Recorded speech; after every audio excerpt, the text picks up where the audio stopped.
ಕನ್ನಡ ನಾಡು, ಇದು ಕನ್ನಡಿಗರ ನಾಡಿಮಿಡಿತ.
ವಿಷಯ ತಿಳ್ಕೊಂಡಿದ್ರು, ಜೊತೆಗೆ ವಿಚಾರವಂತರಾಗಿದ್ರು, ವೈಚಾರಿಕತೆ ಇತ್ತು, ವೈಜ್ಞಾನಿಕತೆ ಇತ್ತು. ಇಂಥ ಒಬ್ಬ ವ್ಯಕ್ತಿಯನ್ನ ಇವತ್ತು ಅನಾವರಣ ಮಾಡಿರ್ತಕ್ಕಂಥದ್ದು, ಅವರ ಪುತ್ರಿ ನನ್ನ ಕೈನಿಂದ ಅನಾವರಣ ಮಾಡಿರ್ತಕ್ಕಂಥದ್ದು ಬಹಳ ಸಂತೋಷದ ವಿಚಾರ ಅಂತ ಹೇಳಿ ನನಗೆ ಅನ್ನಿಸ್ತಾ ಇದೆ. ನನಗೆ ಅನೇಕ ಸಮಸ್ಯೆಗಳು ಮಂತ್ರಿಯಾಗಿರುವಾಗ ಬಂದಾಗ ನಾನು ಮೊದಲು ಭೇಟಿ ಮಾಡ್ತಾ ಇದ್ದದ್ದು ಎಂ ಪಿ ಪ್ರಕಾಶ್ ಅವರನ್ನು ಭೇಟಿ ಮಾಡಿ ಸಮಸ್ಯೆ ಹೇಳಿ ಅದಕ್ಕೆ ಪರಿಹಾರವನ್ನು ಹುಡುಕತಕ್ಕಂಥ ಕೆಲಸವನ್ನು ಮಾಡ್ತಾ ಇದ್ದೆ. ಅಂತ ವ್ಯಕ್ತಿ ನನಗೆ ಇವತ್ತು ನೆನಪಿರ್ತಕ್ಕಂಥ ಕೆಲಸ ಸಿಕ್ಕಿದೆ ಅಂತಕ್ಕಂಥದ್ದು ಬಹಳ ಸಂತೋಷದ ವಿಚಾರ ಅಂತಕ್ಕಂಥ ಮಾತುಗಳನ್ನು ಇಲ್ಲಿಗೆ ಊರಿನಡಿಗಳಿಗೆ ಅನೇಕ ಸಾರಿ ಬಂದಿದ್ದೀನಿ. ಪ್ರಕಾಶ್ ಹಳೆ ಮನೆಗೂ ಬಂದಿದ್ದೀನಿ, ತೋಟದ ಮನೆಗೂ ಬಂದಿದ್ದೀನಿ, 2-3 ಸಾರಿ ಬಂದಿದ್ದೀನಿ. ಹಳೆ ಮನೆಗೂ ಬಂದಿದ್ದೆ, 1-2 ಸಾರಿ ಬಂದಿದ್ದೆ. ಅದೇನ್ ಮಾಡೋದು ಮನೆನ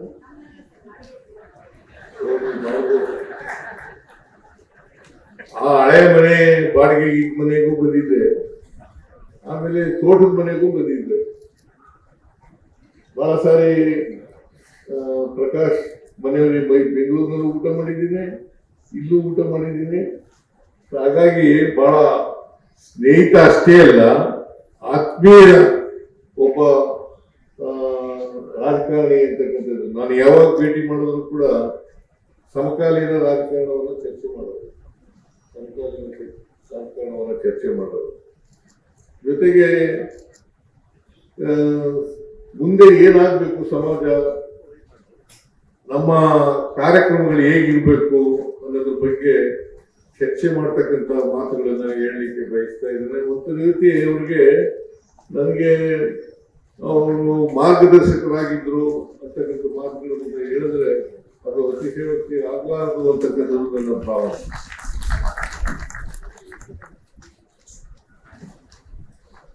ಅವರು ಜಾತ್ಯತೀತ ವ್ಯಕ್ತಿತ್ವ ಇದ್ದಂಥ ವ್ಯಕ್ತಿ, ಯಾವತ್ತೂ ಕೂಡ ಜಾತಿ ಮಾಡ್ತಾ ಇರ್ಲಿಲ್ಲ,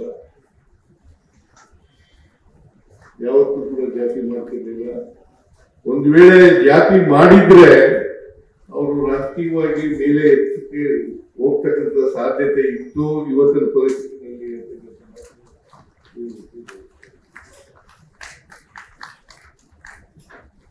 ಆಮೇಲೆ ಸ್ವಾಮೀಜಿಗಳು ಇರೋದಲ್ಲ, ಗುರುಗಳು ದುರುಪಯೋಗ ಮಾಡ್ತಕ್ಕಂಥ ಕೆಲಸ ಮಾಡಿಲ್ಲ.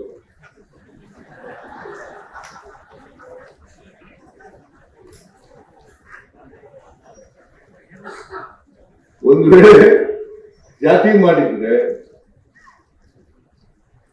ಮಾಡಿದ್ರೆ ಗುರುಗಳನ್ನ ದುರುಪಯೋಗ ಮಾಡ್ಕೊಂಡಿದ್ರೆ ಅವರು ಇನ್ನೂ ರಾಜಕೀಯವಾಗಿ ಎತ್ತರಕ್ಕೆ ಬೆಳೀತಕ್ಕಂಥ ಸಾಧ್ಯತೆ ಇತ್ತು ಅಂತಕ್ಕಂಥದ್ದನ್ನ ಇವತ್ತು ಅವರು ಕನ್ನಡ ಮತ್ತು ಸಂಸ್ಕೃತಿ ಇಲಾಖೆ ಸಚಿವರು, ನಾನು ಹಣಕಾಸಿನ ಮಂತ್ರಿ. ದೇವೇಗೌಡರು ಮುಖ್ಯಮಂತ್ರಿ ಆಗಿರುವಾಗ ನಾನು ಹಣಕಾಸಿನ ಮಂತ್ರಿ. ಇವರು ನೀವೇನು ಉತ್ತರವಾಗ ಲೀಲಾವತಿ ಕನ್ನಡ ಮತ್ತು ಸಂಸ್ಕೃತಿ ಆದ್ಮೇಲೆ ಅದು ನಿಜ. ಅದು ಮಾತು ನೀವು ಹೇಳಿದ್ದು ಲೀಲಾವತಿ ಅವರು ನನ್ನ ನಂತರ ಕನ್ನಡ ಮತ್ತು ಸಂಸ್ಕೃತಿ ಇಲಾಖೆ ಸಚಿವರು ಆಗ್ಬೇಕು ಅಂತಂದ್ರೆ ಲೀಲಾವತಿನೇ ಆಗ್ಬೇಕು ಅಂತೇಳಿ ಹೇಳಿದಂತ ಮಾತುಗಳು ಇವತ್ತು ಕೂಡ ಅಚ್ಚ ಹಸಿರಾಗಿ ಉಳಿದಿದೆ ಅಂತಕ್ಕಂಥ ಮಾತುಗಳನ್ನ ಈ ಸಂದರ್ಭದಲ್ಲಿ ತಿಳಿಸಲಿಕ್ಕೆ ಬಯಸ್ತಾ ಇದ್ದಾರೆ. ಅವರು MP ಪ್ರಕಾಶ್ ಅವರು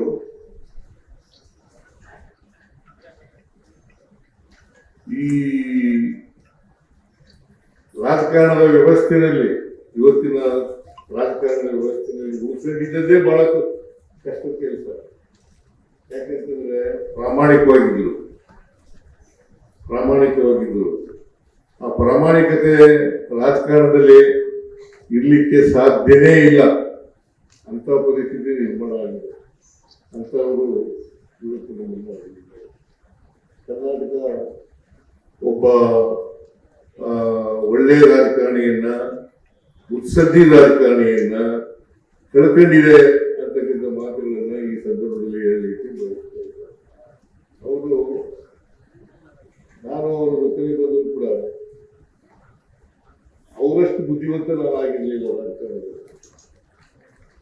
ಆದರೆ ನಾನು ಅವ್ರಿಗಿಂತ ಮುಂಚಿತವಾಗಿ ಡೆಪ್ಟಿ ಚೀಫ್ ಮಿನಿಸ್ಟರ್ ಆಗಿದ್ದೆ. BH ಪಟೇಲ್ ಕಾಲದಲ್ಲಿ ಅವ್ರಿಗಿಂತ ಮುಂಚಿತವಾಗಿ ಡೆಪ್ಟಿ ಚೀಫ್ ಮಿನಿಸ್ಟರ್ ಆಗಿದೆ. ಅವ್ರು ಆಗ್ಲಿಲ್ಲ, ಅವ್ರು ಮಂತ್ರಿ ಆಗಿದ್ರು. ಬಟ್ ಆದ್ರೂ ಕೂಡ ನನಗಿಂತ ಹಿರಿಯರು, ಮುತ್ಸದ್ದಿಗಳು, ರಾಜಕಾರಣದಲ್ಲಿ ಅನೇಕ ವಿಚಾರಗಳನ್ನ ತಿಳ್ಕೊಂಡಿದ್ದಂತ ವ್ಯಕ್ತಿ ಅಂತಕ್ಕಂಥ ಮಾತುಗಳನ್ನ ಹೇಳಲಿಕ್ಕೆ ಬಯಸ್ತಾ ಇದ್ದಾರೆ. ಜೊತೆಗೆ ಸಾಮಾಜಿಕ ನ್ಯಾಯದಲ್ಲಿ ನಂಬಿಕೆ ಇಟ್ಕೊಂಡಿದ್ದಂಥವ್ರು, ಜೊತೆಗೆ ಸಿದ್ಧಾಂತದಲ್ಲಿ ಬದ್ಧತೆ ಇದ್ದಂಥವ್ರು. ಯಾವತ್ತೂ ಕೂಡ ಅವರು ಯಾವ ಸಿದ್ಧಾಂತವನ್ನು ನಂಬ್ಕೊಂಡಿದ್ದಾರೆ, ಆ ಸಿದ್ಧಾಂತದ ವಿರುದ್ಧವಾಗಿ ನಡ್ಕೊಂಡಿರ್ತಕ್ಕಂಥ ನಿದರ್ಶನ ಇರಲಿಲ್ಲ. ಅವರು ಕಾಯಿಲೆ ಆಗಿತ್ತು, ಕ್ಯಾನ್ಸರ್ ಬಂದಿತ್ತು ಪಾಪ. ನಾನು ಮನೆಗೆ ಹೋಗಿದ್ದೆ ಅವ್ರು ನೋಡ್ಲಿಕ್ಕೆ. ನನಗೆ ಯಾಕಂತಂದ್ರೆ ಇಷ್ಟೊಂದು ಒಳ್ಳೆ ಮನುಷ್ಯ, ಇಷ್ಟೊಂದು ಒಳ್ಳೆ ಗುಣ ಇದ್ದಂತ ವ್ಯಕ್ತಿ, ಒಳ್ಳೆ ವ್ಯಕ್ತಿತ್ವ ಇದ್ದಂತ ವ್ಯಕ್ತಿ ಯಾವತ್ತೂ ಕೂಡ ಸಿಗರೇಟ್ ಸೇರ್ತಿರ್ಲಿಲ್ಲ, ಕುಡಿತಿರ್ಲಿಲ್ಲ, ಮಾಂಸ ತಿಂತಿರ್ಲಿಲ್ಲ. ಆದ್ರೂ ಕೂಡ ಕ್ಯಾನ್ಸರ್ ಬಂತು ಅಂತಂದ್ರೆ ಆಶ್ಚರ್ಯ. 15 ದಿನ ಅವ್ರು ಸಾಯಕ್ಕಿಂತ 15 ದಿನ ಮುಂಚಿತವಾಗಿ ನಾನು ಅವರು ಒಟ್ಟಿಗೆ ಸೇರಿ ಎಂತ ಹೋಟ್ಲರು, ಜನಾರ್ದನ ಹೋಟ್ಲು ದೋಸೆ ತಿಂತಿದ್ದು. 15 ದಿನ ನಿಶ್ಚಿತವಾಗಿ ದೋಸೆ ತಿಂದಿದ್ದು ನಾವು. ಬಟ್ ಇಷ್ಟು ಜಲ್ದಿ ಸಾಯ್ತಾರೆ ಅಂತ ಗೊತ್ತೇ ಇರಲಿಲ್ಲ ನನಗೆ. ಆಮೇಲೆ MP ಪ್ರಕಾಶ್ ಅವರು ಕಾಲವಾಗಿದ್ದಾರೆ ಅಂತಂದಾಗ ನನಗೆ ನಂಬಲಿಕ್ಕೆ ಸಾಧ್ಯ ಆಗಲಿಲ್ಲ. ಅಂತ ವ್ಯಕ್ತಿಯನ್ನ ಇವತ್ತು ನಾನು ಕಳ್ಕೊಂಡಿದ್ದೇನೆ. ನನಗೆ ಅಪಾರವಾಗಿ ನಷ್ಟ ಆಗಿದೆ ಅಂತಕ್ಕಂಥ ಮಾತುಗಳನ್ನ ಹೇಳಲಿಕ್ಕೆ ಬಯಸ್ತಾ ಇದ್ದೇನೆ. ಜೊತೆಗೆ